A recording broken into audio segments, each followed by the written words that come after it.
A Hanging by George Orwell, first published by Adelphi in 1931. It was in Burma. A sodden morning of the rains, a sickly light like yellow tinfoil, was slanting over the high walls into the jail yard. We were waiting outside the condemned cells, a row of sheds fronted with double bars like small animal cages. Each cell measured about 10 feet by 10 and was quite bare within except for a plank bed and a pot of drinking water. In some of them brown silent men were squatting at the inner bars with their blankets draped round them. These were the condemned men, due to be hanged within the next week or two. One prisoner had been brought out of his cell. He was a Hindu, a puny wisp of a man, with a shaven head and vague liquid eyes. He had a thick sprouting mustache, absurdly too big for his body, rather like the mustache of a comic man on the films. 6 tall Indian warders were guarding him and getting him ready for the gallows. 2 of them stood by with rifles and fixed bayonets, while the others handcuffed him, passed a chain through his handcuffs and fixed it to their belts, and lashed his arms tight to his sides. They crowded very close about him, with their hands always on him in a careful, caressing grip, as though all the while feeling him to make sure he was there. It was like men handling a fish which is still alive and may jump back into the water. But he stood quite unresisting, yielding his arms limply to the ropes, as though he hardly noticed what was happening. 8 o'clock struck, and a bugle call, desolately thin in the wet air, floated from the distant barracks. The superintendent of the jail, who was standing apart from the rest of us, moodily prodding the gravel with his stick, raised his head at the sound. He was an army doctor, with a gray toothbrush mustache and a gruff voice. "For God's sake, hurry up, Francis," he said irritably. "The man ought to have been dead by this time. Aren't you ready yet?" Francis, the head jailer, a fat Dravidian in a white drill suit and gold spectacles, waved his black hand. Yes, sir, he bubbled. "All is satisfactorily prepared. The hangman is waiting. We shall proceed." "Well, quick march, then. The prisoners can't get their breakfast till this job's over." We set out for the gallows. 2 warders marched on either side of the prisoner, with their rifles at the slope. 2 others marched close against him, gripping him by arm and shoulder, as though at once pushing him and supporting him. The rest of us, magistrates and the like, followed behind. Suddenly, when we had gone 10 yards, the procession stopped short without any order or warning. A dreadful thing had happened. A dog, come goodness knows whence, had appeared in the yard. It came bounding among us with a loud volley of barks, and leapt round us, wagging its whole body, wild with glee at finding so many human beings together. It was a large woolly dog, half Airedale, half pariah. For a moment it pranced around us, and then, before anyone could stop it, it made a dash for the prisoner, and jumping up tried to lick his face. Everyone stood aghast, too taken aback even to grab at the dog. "Who let that bloody brute in here?" said the superintendent angrily. "Catch it, someone!" A warder, detached from the escort, charged clumsily after the dog, but it danced and gamboled just out of his reach, taking everything as part of the game. A young Eurasian jailer picked up a handful of gravel and tried to stone the dog away, but it dodged the stones and came after us again. Its yaps echoed from the jail walls. The prisoner, in the grasp of the 2 warders, looked on incuriously, as though this was another formality of the hanging. It was several minutes before someone managed to catch the dog. Then we put my handkerchief through its collar and moved off once more, with the dog still straining and whimpering.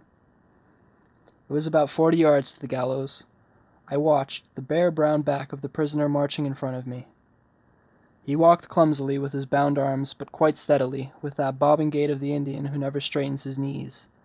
At each step his muscles slid neatly into place, the lock of hair on his scalp danced up and down, his feet printed themselves on the wet gravel, and once, in spite of the men who gripped him by each shoulder, he stepped slightly aside to avoid a puddle on the path. It is curious, but till that moment I had never realized what it means to destroy a healthy, conscious man. When I saw the prisoner step aside to avoid the puddle, I saw the mystery, the unspeakable wrongness, of cutting a life short when it is in full tide. The man was not dying. He was alive just as we were alive. All the organs of his body were working, bowels digesting food, skin renewing itself, nails growing, tissues forming, all toiling away in solemn foolery. His nails would still be growing when he stood on the drop, when he was falling through the air with 1/10 of a second to live. His eyes saw the yellow gravel and the gray walls, and his brain still remembered, foresaw, reasoned even about the puddles. He and we were a party of men walking together, seeing, hearing, feeling, understanding the same world, and in 2 minutes, with a sudden snap, one of us would be gone. 1 mind less, 1 world less. The gallows stood in a small yard, separate from the main grounds of the prison, and overgrown with tall prickly weeds.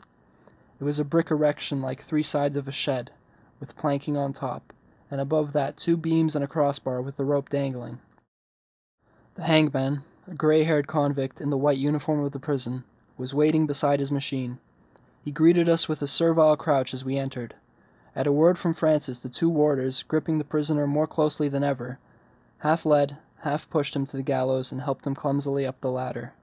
Then the hangman climbed up and fixed the rope round the prisoner's neck. We stood waiting, 5 yards away.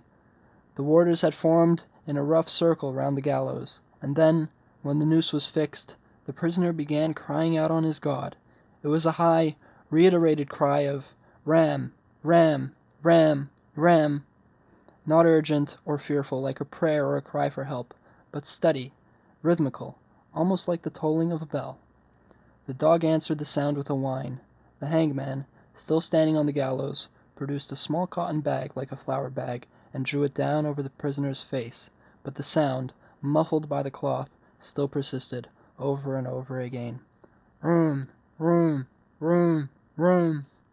The hangman climbed down and stood ready, holding the lever. Minutes seemed to pass. The steady, muffled crying from the prisoner went on and on. "Room! Room! Room!" never faltering for an instant. The superintendent, his head on his chest, was slowly poking the ground with his stick. Perhaps he was counting the cries, allowing the prisoner a fixed number. 50 perhaps, or 100. Everyone had changed color. The Indians had gone gray like bad coffee, and 1 or 2 of the bayonets were wavering. We looked at the lashed, hooded man on the drop, and listened to his cries. Each cry another second of life. The same thought was in all of our minds. Oh, kill him quickly, get it over. Stop that abominable noise. Suddenly the superintendent made up his mind. Throwing his head, he made a swift motion with the stick. "Chalot!" he shouted almost fiercely. There was a clanking noise, and then dead silence. The prisoner had vanished, and the rope was twisting on itself. I let go of the dog, and it galloped immediately to the back of the gallows. But when it got there it stopped short, barked, and then retreated into a corner of the yard, where it stood among the weeds, looking timorously at us. We went round the gallows to inspect the prisoner's body. He was dangling with his toes pointed straight downwards, very slowly revolving, as dead as a stone. The superintendent reached out with his stick and poked the bare body. It oscillated slightly.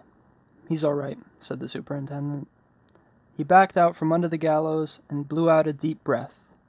The moody look had gone out of his face quite suddenly. He glanced at his wristwatch. 8 minutes past 8. Well, that's all for this morning, thank God. The warders unfixed bayonets and marched away. The dog, sobered and conscious of having misbehaved itself, slipped after them. We walked out of the gallows yard, past the condemned cells with their waiting prisoners, into the big central yard of the prison.